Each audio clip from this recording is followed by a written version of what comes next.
4th Annual Symposium. Some pretty cool people showed up. This year's special treat, first time at the symposium. Andy Holt. Woo! Yes. Excited to have you here. Very excited. So tell us what you do and why you came to symposium. Came to symposium because Brian Orr's heart for training the industry, and everybody here is volunteer. There's no compensation, and that just fits the bill for me. I just wanted to continue and be a part of giving back. Yeah, so awesome. It's been a great event. Okay, all right. Be back next year. Good, I love to hear it. So talk about yourself. 3rd generation contractor. My granddad started our company in Columbus, Georgia in 1956. Okay. My dad retired out of the Navy, and then after being a pilot for 21 years, and then he retired his dad. And then when he got out of the Navy, we moved back to Columbus, Georgia, and I worked in the family business for 10 more years. Okay. And then ultimately they sold the business and started my own little training and consulting business. Okay. Small, real small. Yeah. As in, here we are. As in, here we are. That's right. Outdoor University. That's right. So what is Outdoor University? Outdoor University is a byproduct of a lesson my dad gave me. He told me when I was a young shaver, try to combine more than one thing that you love in life. And I love training, HVAC, and I love the outdoors. And so that's where those two crossed. That's awesome. So I've been doing it 17 years. Yeah. It's a 2-day class. It's a soft skills communications class. Okay. And I deal with a variety of subjects, but it's really all about the student, not just professionally, but personally as well. Yeah. So there's a little phrase that I've kind of invented called the 24-hour man, and we talk about that, how the work-life balance and how it affects not only the boss and coworkers, but when we come home. Yeah. So it's really important to me that those be as balanced as possible. Yeah. Happy wife at home, happy life, you know, that story. And if we got a great culture we're working in, challenged every day at our heating and air business, those things, and you'll see growth with a guy like that. And the key to that is not like perfectly balancing your hours or getting paid more or less or not taking on hard jobs that make you feel stressed. The key to that is what you're working on here when people show up. It's people actually learning how to overcome personal obstacles and learning how to actually improve and grow as a person. That's the key to where you start finding that full 24-hour man. It is. Yeah. It is, and it builds a confidence in a technician. And what I found is no matter what age, young 22-year-old technician or a crusty 48-year-old technician, everybody can benefit from improving their communications. Okay. And it really, there's a term I use, I didn't invent it, but it's called psychic income. Yeah. And Bert, it's the feeling you get when you go do a job and the customer truly appreciates what you've done. Yeah. And you're riding home and you just kind of, got that Garfield grin on. And you just know you're in the right place, doing the right thing. Yeah. And you go home and hug the wife, and everything's good that day. Yeah. So that's what we're all about. I love it. I love it. That's what we're all about. So a couple of things. Like I noticed you have a blue vac set up here. So it's not just soft skills training, apparently. Well, excuse me. The soft skills class, they're typically in the spring and in the fall. Okay. Okay, because you're not going to, first of all, camping in the summertime in the South is not even fun. Yeah. Brutal. Yeah. So, and you're busy. Yeah. So it's ridiculous to even offer. So I've augmented my soft skills training with just like basic vacuum training. Yeah. Get people going Get some technical with stuff vacuum. in there. I also do very entry-level measure quick training. Yeah. Started some of that. But Jim and Valerie and them up in Ohio with their school have really kind of, I send everybody up there right now. That's awesome. Until they can't handle them. They're doing such a great job. So happy to be where I'm at with them. Yeah. Big supporter of it. Love technology. And my phrase for technology is don't buy it just because it's technical or it's cool.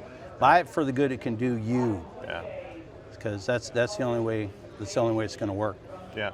So the other thing we're doing, is a piece of software called Silver Bullet, and this is a retail price proposal system. It's really quick for either a selling tech or a full-time salesman to literally, after they're done walking the house and seeing what they need, new plenum or new disconnect or whatever, when your estimator goes through, you push a button and you get 4 prices immediately with financing and everything. It's a really, really great tool. Okay. It's the anti-salesman's tool. Okay. And what I mean by that, and I got a little sample, is when you show your customer this sheet, you could just say, I'll answer any questions you have, rather than pointing to the most expensive one, Yeah. you know, and saying that's the one you need, because we don't know what they need. Yeah. Which is great. So that's what we do. Yeah. And but the joy of my life is outdoor university. That's what, if I could do that full time, Yeah. I would. Yeah. But right now it's, and for the last 17 years, it's been spring and fall Yeah.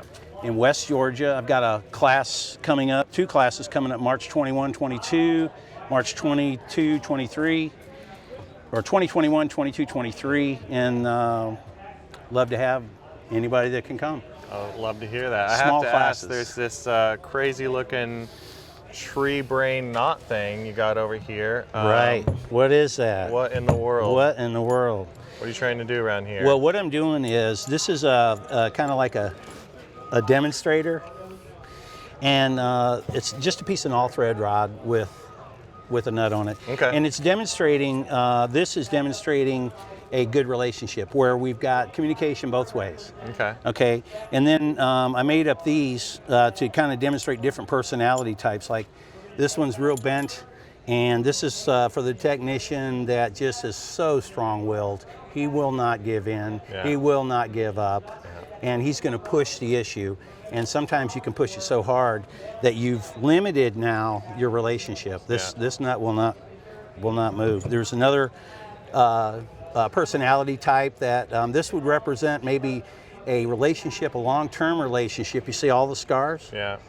Okay, this is long-term, but we still have movement, right? We still have movement. So But up to that a tells certain us point. that you're not done yet, Yeah. but golly knows that doesn't look good, does it? Yeah. And we need some work. So there's that one, and then the last one is for the hotheads. Okay, this is when you say something so catastrophic that it literally burns a hole, and there's no movement. Yeah. You're done. And sometimes that happens if we say something incorrect to a customer, they can turn us off like that. Yeah. So it's related to dealing with people, and the people I'm talking about are customers. I'm talking about coworkers, and I'm talking about your family and Yeah. people you meet in the restaurant. Just people. Yeah. So Yeah. I always tell people when they come to my class that we're not in the air conditioning business. We're in the people business. We just happen to turn wrenches on air conditioning. Yeah. That's good. Good phrase. And that's a good phrase to describe you. I mean, I just met you for the first time myself personally here, and very quickly that could see that you cared about me, and you made that connection, and then you bring something like this and put it on the table. And it's like, all right, let's talk about people. Yeah, yeah. Let's get an object lesson out here to talk about people. Well, think So, about this, Bert. You've been I a love- technician for a long time, right? Yeah. How many customer letters sounded like this? Dear Brian, thanks for sending Bert to my house today. When he pulled out that field piece meter, I was blown away. Yeah, yeah. Those 0. Bluetooth probes, so accurate, so, the refrigerant loss is so small. They never say that, do His they? knowledge of this. Yeah, Customers yeah, always compliment. I learned this from Ron Smith. yeah, Customers always compliment how we made them feel, yeah.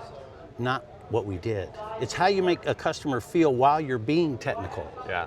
They're not impressed with technical. That's good. That's sometimes a cold glass of water, because what are we doing here at this symposium? Right. Technical, and we know the value of technical. Yeah. But if we can't communicate our technical diagnosis to a consumer, that's not good. Yeah, yeah. I do tell my technicians often that your customer has no idea how good you are. Like, they have no idea how much you know and how well of a job you did on their AC, the detail you put into it, the care, all the training that went into it. All they know is, did he pay attention to me at all? Did he care about my house? Did he clean up his mess when he was done? Respectful to my pets. Was he respectful to my pets or my family? Yep. And so it is literally so much of what we do comes straight back to that. So on that note, you've already shared some good tips that you guys can take home and think about, but Give me some question I'm asking people who are coming here and speaking. You are not only here supporting what we do, but you're also volunteering to speak and to share with the group. But what's some tips that you have for technicians? Maybe top 3, top 2?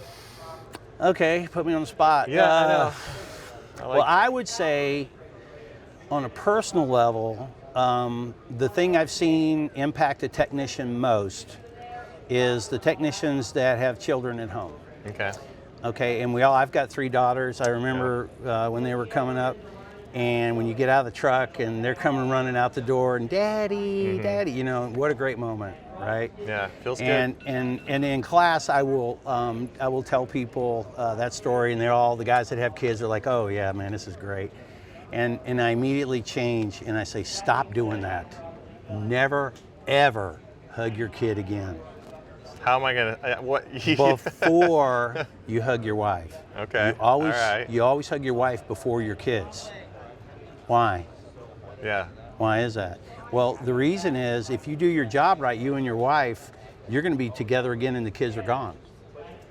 Okay. The other thing is the kids see what a solid relationship look like. There's no gap between you two. Yeah. So that'd be probably one of the top tips I could give somebody that has kids. So much of their security is wrapped up in how much do I care about Mama? How much do we care about each other? Well, and if you have, and we don't mean to get into Dr. Phil family time here, but you can have this is really good. You can have dissimilar parenting styles, and that could confuse the heck out of the kids. Yeah. So when the parents are tight, helps mom, helps dad, and the kids understand that, hey, these two are married and they love each other, and they might even love themselves more than us. All right. And so that's what a good about place to be. That's great. And I've had so many actually discussions and conversations here, which is one of the great things about here. But people coming up and asking me, "Hey, I heard your work-life balance podcast with Brian. Like, such a struggle for me to figure out like who I'm supposed to be at home." And so I appreciate that advice. Like those little things that you can do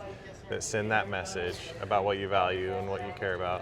Well, and the other thing is, as technicians, we spend a lot of time alone, don't we? Yeah. In the truck, and that self-talk is so important, and a lot of guys don't take advantage of that. Little psychology lesson: the mind cannot differentiate between what is real and what's vividly imagined. Did you know that? I didn't know that. That's correct. There's all kind of proof. You can have your grandma used to say, "Hey, you're going to worry yourself to death. To death. You're going to worry yourself sick." I've seen personal examples where people had panic attacks and they broke out in hives. Yeah. You know, nobody did. It's just their mental condition.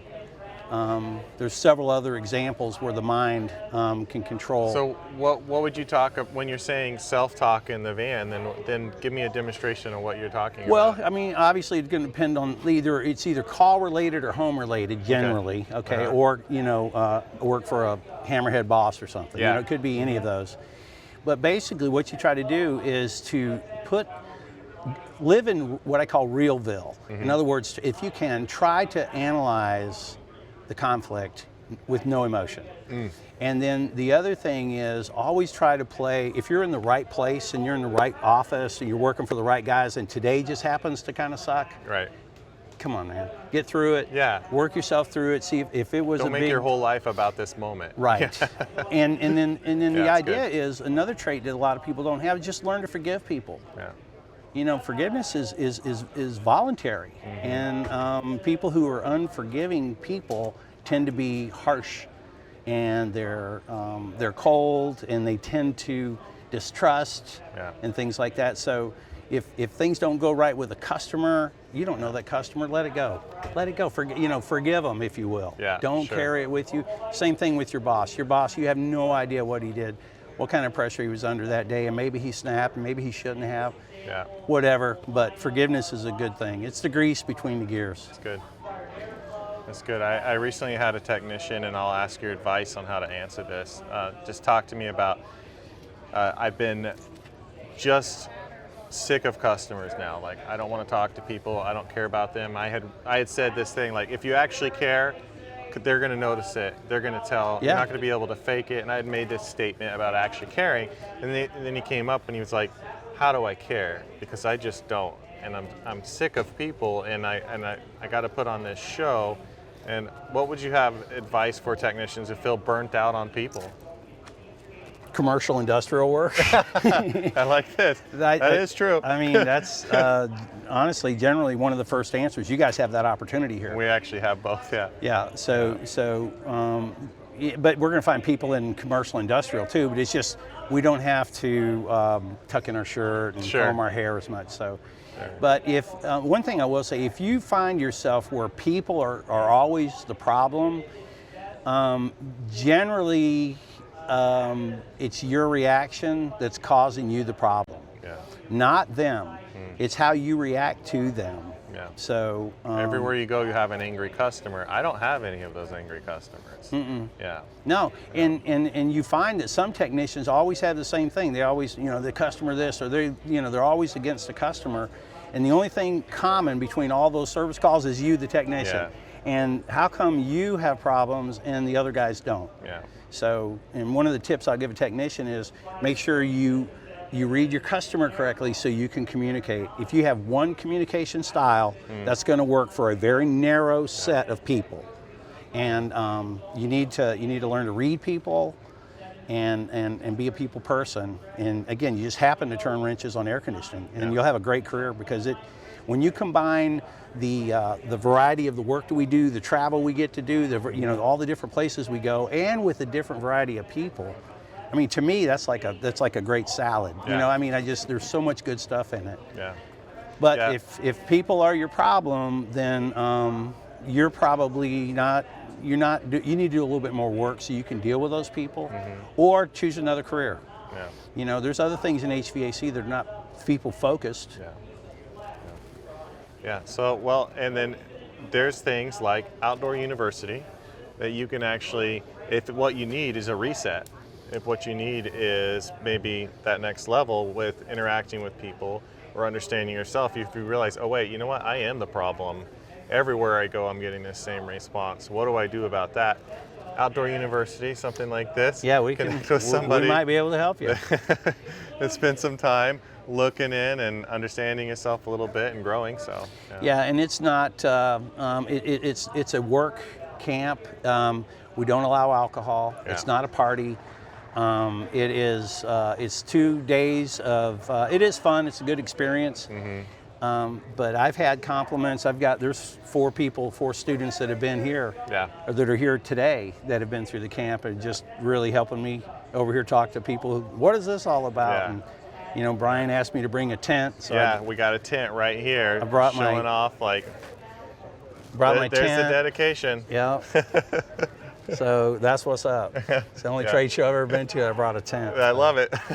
I love it. This is our home turf. You can set up a tent. Oh, I love it. It's all yours. Yeah. Yeah. Brian said, "You're going to bring your tent? You're going to stay in?" And I said, "Sure." Awesome. That's great. So I love me some Kalos, man. Yeah. Well, I appreciate you coming out and giving back and volunteering, and then going beyond that, actually giving back and helping support this event happen. I'm glad I made it, and thank y'all so much for the invitation. Yeah, hope you come back. Yeah, we'll be there. Cool. All right, guys, check him out. Check out what he talked about here with the silver bullet, and next year, show up, see him yourself. Or give us a call if you need anything. All right. Thanks for watching our video. If you enjoyed it and got something out of it, if you wouldn't mind hitting the thumbs up button to like the video, subscribe to the channel, and click the notifications bell to be notified when new videos come out. HVAC School is far more than a YouTube channel. You can find out more by going to HVACRschool.com, which is our website and hub for all of our content, including tech tips, videos, podcasts, and so much more. You can also subscribe to the podcast on any podcast app of your choosing. You can also join our Facebook group if you want to weigh in on the conversation yourself. Thanks again for watching.